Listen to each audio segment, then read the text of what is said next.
Assalamualaikum warahmatullahi wabarakatuh.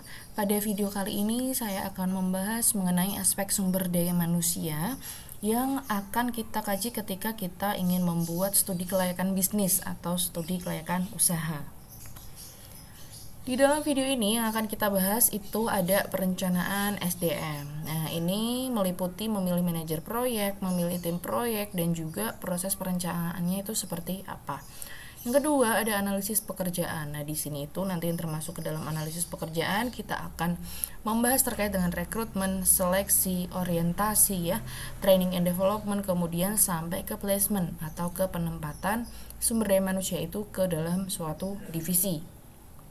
Yang ketiga akan membahas terkait dengan kompensasi, keselamatan dan kesehatan kerja, dan juga pemberhentian atau PHK. Oke, yang pertama kita masuk ke perencanaan sumber daya manusia. Ya, tadi kita di dalam planning SDM ini kita bisa yang namanya memilih manajer proyek. Nah, hal yang wajib kita perhatikan ya ketika memilih manajer proyek ini, yang pertama ada pemilihan waktu, yang kedua kriteria seleksi, latar belakang dan pengalamannya seperti apa, kemudian sifat kepemimpinannya dan juga keahliannya ya. Dalam hal ini harus strategis karena perusahaan itu kan bukan organisasi yang kecil gitu ya. Kemudian kemampuan teknisnya, kemampuan kehumasannya, ya, hubungan dengan masyarakatnya, hubungan dengan pekerjanya itu baik atau gimana. Nah, ini nanti ada di dalam poin memilih manajer proyek. Kemudian yang terakhir adalah kemampuan manajerialnya itu seperti apa. Nah, kemudian ada lagi ketika memilih tim proyek ya. Ini saya ada typo ya, ini hal pokok dalam memilih tim proyek. Oke. Itu yang pertama yang wajib dipunya adalah komitmen ya. Kemudian kemampuan komunikasinya, fleksibilitasnya, kemampuan teknis, kemampuan bekerja pada lebih dari satu atasan. Kenapa? Karena tim proyek ini nanti dia bisa jadi memiliki beberapa atasan. Karena yang namanya proyek itu kan bentuk timnya itu sementara. Ketika proyek itu nanti selesai ya sudah, tim itu juga akan selesai. Tetapi akan ada tim-tim yang lain ketika membuat proyek yang lainnya juga atau next proyek, misalkan tim A, tim B, tim C. Nah, untuk proyek A, untuk proyek B, untuk proyek C. Jadi mereka memiliki atasan yang lebih dari satu, karena mungkin pemimpin dari proyek A atasannya siapa, pemimpin dari proyek B atasannya siapa, tetapi kita masuk ke dalam kedua tim proyek itu. Oke, clear ya sampai sini. Kemudian ada lagi kemampuan bekerja tanpa dan di luar struktur formal.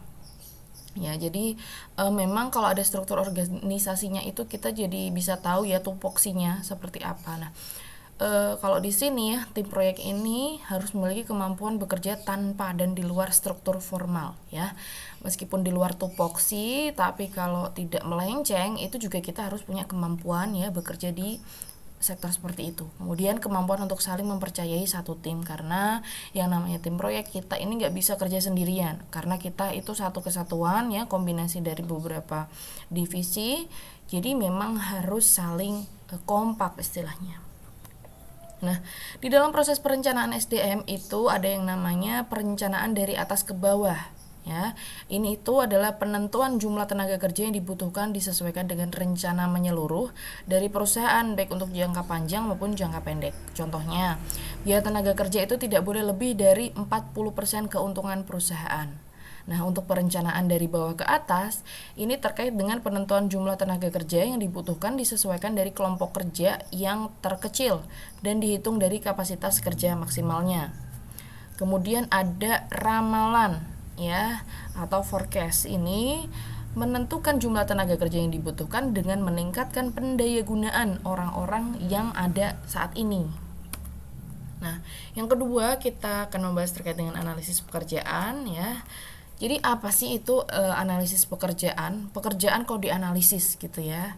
Nah, ini merupakan proses untuk menentukan isi suatu pekerjaan sehingga pekerjaan itu bisa dijelaskan kepada orang lain. Nah, hasilnya, outputnya adalah nanti deskripsi pekerjaan. Nah, makanya kenapa ketika kita bekerja pada posisi, pada divisi tertentu, kita pasti ada yang namanya job desk.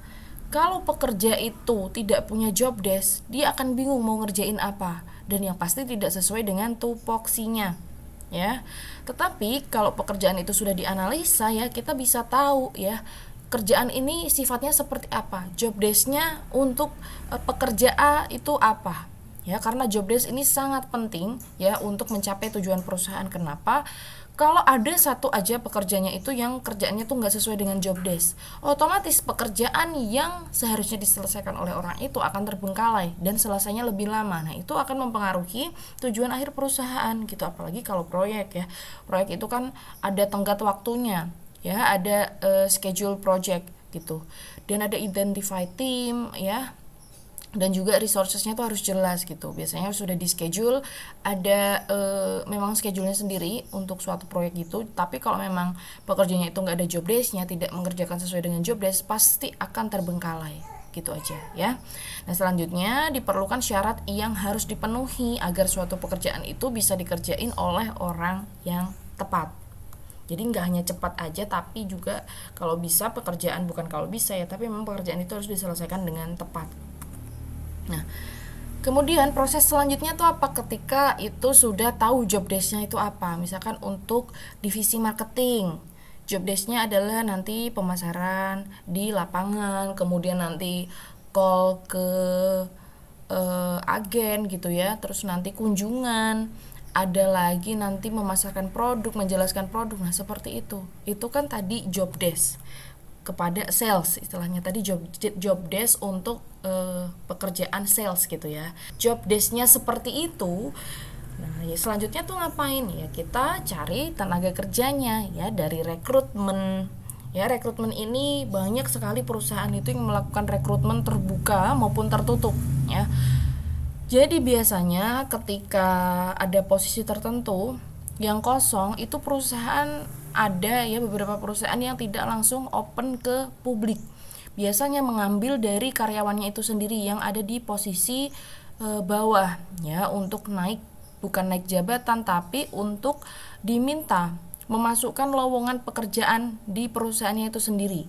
Jadi misalnya saya bekerja di posisi sales ya, di bagian penjualan yang turun langsung ke lapangan, tetapi di situ ada lowongan pekerjaan kepala penjualan. Nah, itu saya yang sudah bekerja di situ, saya tuh bisa memasukkan lowongan pekerjaan ya, saya bisa apply di lowongan pekerjaan yang tadi ditawarkan, yaitu kepala penjualan ya, ke sales ya, atau supervisor lah. Nah, saya bisa masukin lowongan ke situ. Nah, ada perusahaan yang memang mengambil tenaga kerja atau pekerja untuk mengisi lowongan yang kosong itu dari pekerjanya sendiri. Nah, tetapi ada yang mengambil dari luar ya, yaitu dilakukan proses rekrutmen seperti kita nyebar announce gitu ya, kita ngasih tahu kalau kita buka lowongan pekerjaan dengan kualifikasi yang sudah disebutkan. Kemudian setelah kita buka lowongan pekerjaan, ada yang namanya tahap seleksi. Nah, di seleksi ini nanti HRD tuh pasti bakalan lihat CV kalian, kemudian lihat pengalaman kerja atau fresh graduate atau emang udah pernah bekerja gitu ya, lihat portofolio kalian lah istilahnya ya, gimana kalian di organisasi. Jadi penting banget ya. Kadang ada yang nyepelein, ngapain sih ikut organisasi gitu. Nah, itu tuh pasti nanti akan kepake ya ketika kalian ngelamar kerja, karena manajer HRD itu pasti bakalan ngelihat, oh ini anak ini kemampuan berorganisasinya bagus. Artinya apa? Kalau kalian ikut organisasi dan kemampuan organisasi kalian itu bagus, intinya secara garis besar itu kalian bisa bekerja dalam tim ya. Sedangkan ketika di perusahaan itu kita nggak melulu bisa kerja sendirian. Kadang kita ditempatkan dengan berbagai macam orang, itu tim. Oke, ketika tahap seleksi ini udah selesai, kita ada yang namanya tahap orientasi. Dan selanjutnya ada di tahap training and development. Nah, training ini macam-macam ya, ada on the job training, ada off the job training ya. Ada yang apalagi kalau sekarang tuh online training ya, karena kita lagi masa pandemi gini. Ya, ini gunanya apa ya pelatihan ini? Karena enggak semua orang yang kita rekrut, yang masuk, yang kita terima itu tahu ya job desk yang sudah kita tuliskan. Nah, kalau enggak tahu ya kita ada ini yang namanya pelatihan. Gunanya apa lah kalau kita enggak ngadain pelatihan? Mereka akan kerja dengan semau-maunya. Mereka akan kerja dengan pengetahuan yang minim.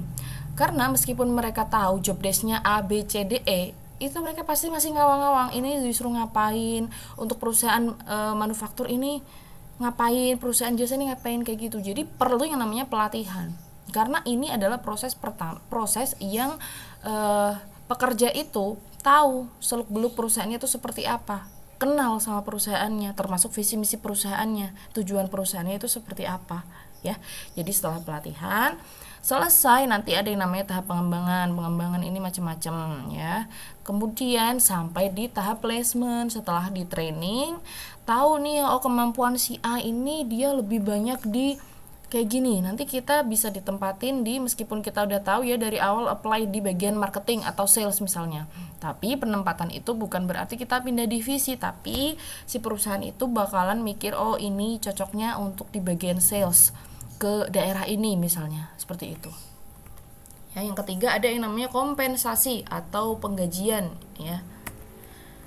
Kompensasi ini adalah sesuatu yang diterima karyawan sebagai balas jasa untuk kerja mereka. Imbalan atau balas jasa yang diterima karyawan ini dibagi jadi dua macam. Yang pertama kompensasi langsung dan kompensasi tidak langsung.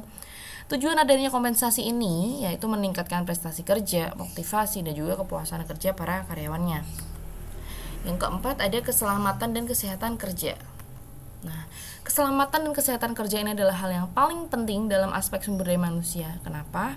Karena keselamatan dan kesehatan kerja ini perlu terus dibina supaya meningkatkan kualitas keselamatan dan kesehatan kerja karyawan.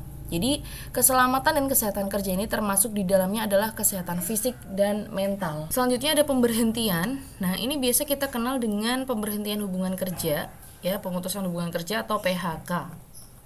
Nah, pemberhentian atau PHK, pemutusan hubungan kerja ini dapat menimbulkan kerugian baik dari sisi perusahaan maupun karyawannya.